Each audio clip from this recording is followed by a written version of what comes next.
Did you have anxiety? Kind of, I'm not gonna lie. And it was like yesterday, I was just like thinking about it. Yeah. And I'm like, you know what? Fuck, we're gonna do this. Start We're to gonna do this. overthink. Yeah, we're gonna do this. Yo, But yeah, we're here, bro. We're here. Mr. Authentic himself. We're here. Thank you. Thank you. This is a big one. This is a big one for sure. Bro. I really appreciate it. Man, likewise, you know. So I want to know, what should I call you, Jay, or Authentic Clothing, or however you feel comfortable, you know. It's funny. My name is Juan. I go by Jay. I go by Resto, which is my last name. I go by Authentic, you know. Whatever you feel comfortable with. Well, all right, cool. Yeah, well, the irony in calling you Authentic Closet, each guest today has closet in their name, and you're here on the closet section. It's meant to be. It ain't irony. It's just meant to be, you know. Yeah, it's meant to be. Yeah, it's pretty dope. Yeah, you're pretty swaggy today, man. I'm looking at you. You. Well, if you're looking at me, it's all supplied. Well, it's supplied by you. You know what I mean? I had to check Mr. Authentic. Actually, it's the first time I'm wearing this outfit that I purchased from you. Now you put it on. I see how you see. Like your prior guest, it's about style, you know. So I see how you did your style, which is dope.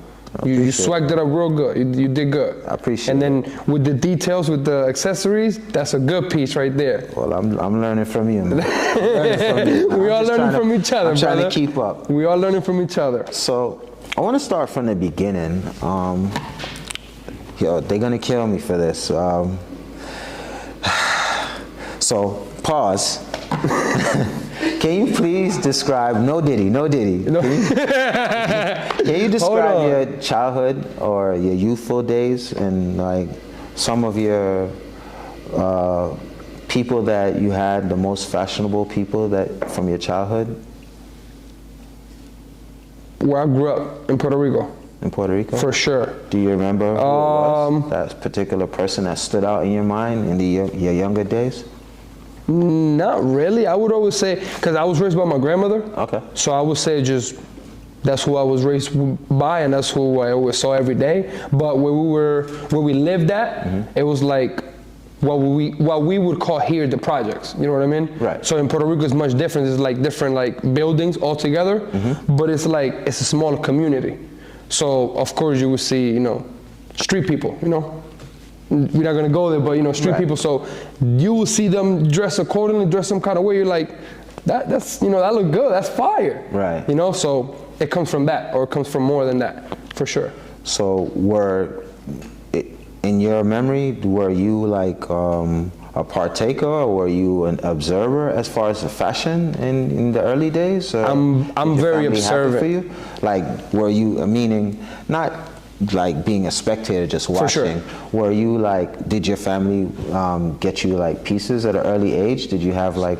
Yes, my grandmother, and we go back to that. My grandmother was like, she always spoiled me. Okay. Always. It was like, he always got to have like the latest, you know, we'll say like that. Right. It wasn't much, but she made it happen all the time. You know, like, yeah, he'll have the latest or whatever it is, she'll make it happen, but it came from that. Like, she'll always spoil me so much. Like, of course, it came, you know, with grades, with school. This would be part of like a gift, you know. You got good grades? Here, let's go get you a new outfit. Let's go get you the new J's. And then for sure, growing up, the school I went to too, I played sports. Yeah. So of course, playing sports, basketball. Okay. I played basketball, I played baseball. Okay. Majority of my life, I played baseball. I did a little bit of basketball. So with basketball, of course, you know, Jordans, my classmates, you know, oh, I'm getting these, my mom getting me these, you know, so. Right. You didn't want to be that kid that, of course, you know, was left out. No, definitely. But then again, my grandmother felt like I got to do my job, you know, as a mom, as a grandmother. That's a blessing. So, okay. So, do you remember like that first pair of Jordans that you had, or any that stand out in memory, like vivid? Yes.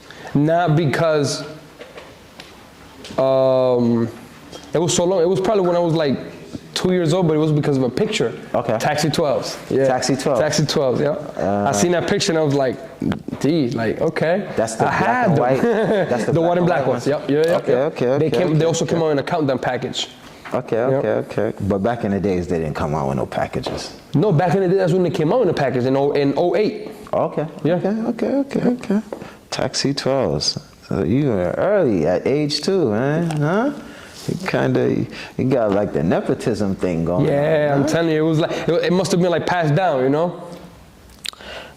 Do you have like memory of like your first designer outfit? And back then, designer could have been like a polo or something like that. Do you remember anything like that? Do you remember a fashion piece that you just couldn't take it off, like you just wore it every single day to? That's a good one. I like that. So I try to stick with. So for every brand that comes out, right? I try to stick with something for sure, like you're saying. So, yes, I would say back in, if I'm not mistaken, 2020, you know, when my business started, like, you know, to really take off, I bought my first pair of Kenzo sweater. Okay. And that was like big for me. I was like, okay, like, this is nice, this is fire, you know? And then I had it on for New Year's Eve. That was like my very first like designer piece, you know, that we could say. People gonna watch this, they're gonna be like, oh no, we've seen him in the Kindle sweater all year long. Nah, they're gonna see it, for sure. Nice, nice. In your younger age, in your younger years, you can name some things that you did like to maintain some of the swag that you had?